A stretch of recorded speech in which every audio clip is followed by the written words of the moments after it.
بسم الله محكمة درجة كواد ciidamada qalabka sida waxay ku dhawaaqaysaa xukunka dacwad ciqaabeedkii loo haystay eedeysanayaasha kala ah koow Mahad Maxamuud Cabdi Abu Yaasiin ina Nadiifo Nuur Xasan 48 jir ah ku dhashay Xamar labo Maxamed Daawud Daahir Warsame Dr. Raage ina Xabiibo Cali Firin 45 jir ah ku dhashay Xamar kuwaas oo xafiiska xeer ilaalinta ciidamada qalabka sida ku soo eedeeyay in ay ka tirsan yihiin kooxda Daacish eedeysanaha koowaad Mahad Maxamuud Cabdi Abu Yaasiin waxaa lagu eedeeyay in uu qaabilsanaa faafinta afkaarta kooxda Daacish isagoo ka mid ahaa guddiga shuurada ee kooxda Daacishta Soomaaliya oo fadhigoodu yahay buuraha Qandala ee gobolka Bari sidoo kale waxaa lagu eedeeyay in uu qorsheynayay in koonfurta Soomaaliya uu ka aas-aaso dagaalyahano cusub oo la shaqeeya kooxda Daacish iyadoo ciidamada amnigu ay ku soo qabteen qoraal uu u diray horjoogayaasha Daacish ee Shaam eedeysanaha labaad Maxamed Daawud Daahir Warsame Dr. Raage waxaa lagu eedeeyay in uu ahaa horjoogaha qaybta caafimaadka ee Daacish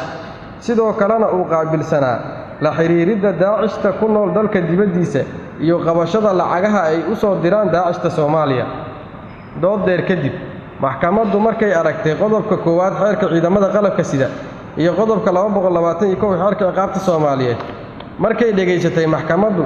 qiraalka eedeysanayaasha ay ka hor cadeeyeen garsoorka oo ahaa in eedeysanaha koowaad Mahad Maxamuud Cabdi Abu Yaasiin uu isagu ku qancay afkaarta kooxda Daacish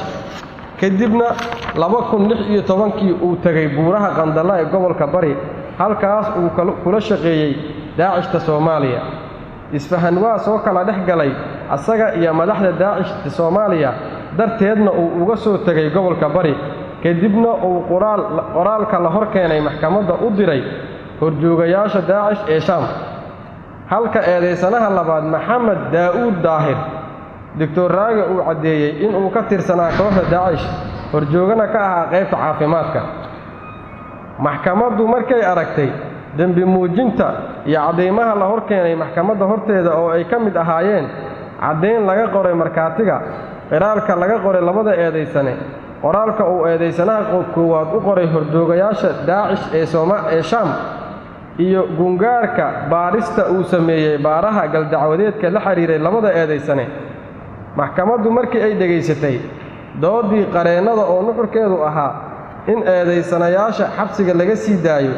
xuriyadoodana la siiyo maadaama ay ka tanaasuleen afkaartii Daacish sanad ka hor haddana laga soo qabtay iyagoo jooga guryahooda sidaa darteed maxkamadda waxaa u caddaatay in eedeysanayaal koow Mahad Maxamuud Cabdi Abu Yaasiin labo Maxamed Daawud Daahir Dr. Raage